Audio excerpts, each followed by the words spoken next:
I really appreciate the opportunity to come before you all today.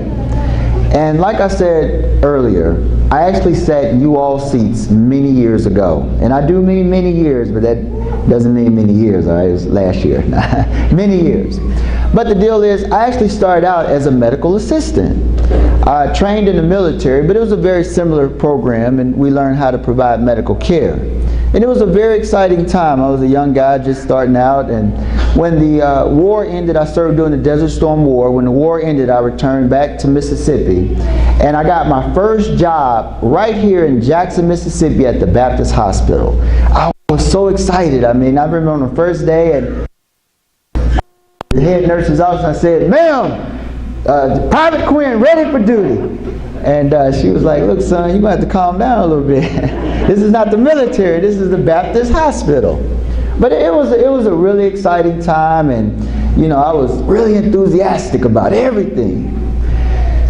But days went by and weeks went by, and I don't know, I just started to question, you know, how important is this job? I mean, I would serve the trays. It just seemed the nurses and the doctors were getting all the glory. And my main job was to deliver the trays, do the vital signs. Sometimes I'd help you with the medication with the nurses. But I just started to question, how important is this job as a medical assistant? One particular day gave me a whole new perspective of this job that I was starting to doubt.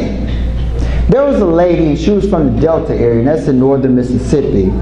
And I remember I would visit her every day with her food and do her vitals, and we became friends. She felt really comfortable with me. And she called me Tim, and you know, I asked her, you know, what's coming on Days of Our Lives later on. She'd keep me up or post it, because I couldn't hang in there all day, but we developed a really good rapport with one another. Well, one particular day she told me, she said, "Tim, I haven't been taking my medications." And I was confused. I said, "Well, why are you not taking your medicine?" She said, "Well, you know, in the big city of Jackson, you know, you can't trust these doctors. You know, they don't even talk to you. And the nurses, they don't talk to you. But Tim, you always talk to me, and I feel comfortable with you." And I said, "But you gotta let them know." And she said, I'm afraid. I don't know what to do." So I asked her, I said, "Can I just go talk to the nurses and let them know what's going on?" So I went straight to the nursing station after we talked about it, and she agreed. And the nurse told me that the only reason she had been in the hospital for so many days is because they weren't getting the response from the medication that they were expecting. So they kept increasing the dose every day. But the order had been put in by the head doctor. On the next shift, they were going to give the medication by IV, meaning directly into her bloodstream through her intravenous lines. The nurse called the doctor immediately and gave him the information that she has never taken the medication at these lower doses, and the doctor just got in his car and came straight to the hospital. And basically, I remember just like yesterday, I was sitting there at the nursing station, and the doctor came through. Now this particular doctor, he never made eye contact, he never spoke. I mean, the most he ever said to me was, "Go get the bandage." That was about it, you know, like, hey, go get the bandage. "Oh, yes sir, go get the bandage," right? that was his personality. Well, the deal is, you know, he walked straight to me, and he said, "Are you Tim?" And I said, "Yes sir." He said, "Follow me, son." And he took me all the way to the end of the hall to an empty supply closet. Basically, he said, "Come in." And I remember when he shut that door, man, I thought I was going to die. Oh, God, what is the man? Is going to choke me or what? You know, what is this man going to do? He's never even spoken to me before. He looked me in the eyes and said, "Son, you saved my butt." I was like, "What do you mean?" He said, "Right after you told the nurses that she wasn't taking the medication, I stopped the order to get the medicine by IV. Because had she have taken that medicine at such a high dose, it could have killed her. You saved that lady's life, son." He said, "Son, you are the eyes and the ears of the healthcare team." I walked out of that supply closet that day with a sense of pride and purpose and an understanding that I mattered. I saved someone's life that day.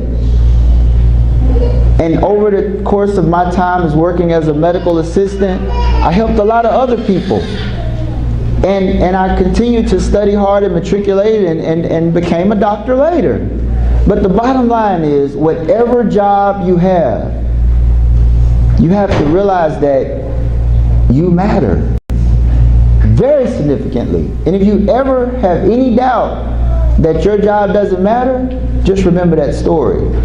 Because Antonelli College is a college that I've worked with for a number of years, and I've witnessed the students coming through. I've talked to the professors, and I've noticed a common theme.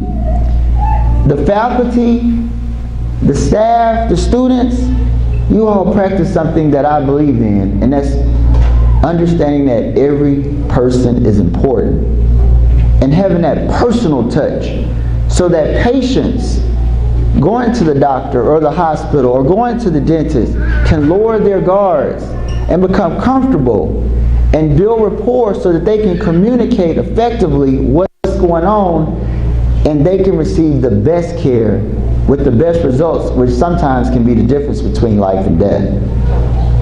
I'm very excited for you guys.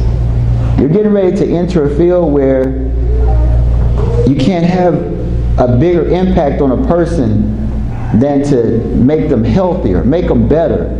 And in some cases, like I did as a medical assistant, save their life. So I salute you. But I encourage you to always remember this story and always practice pride and purpose in your job, and just continue to be a blessing to every patient you encounter. Thank you very much.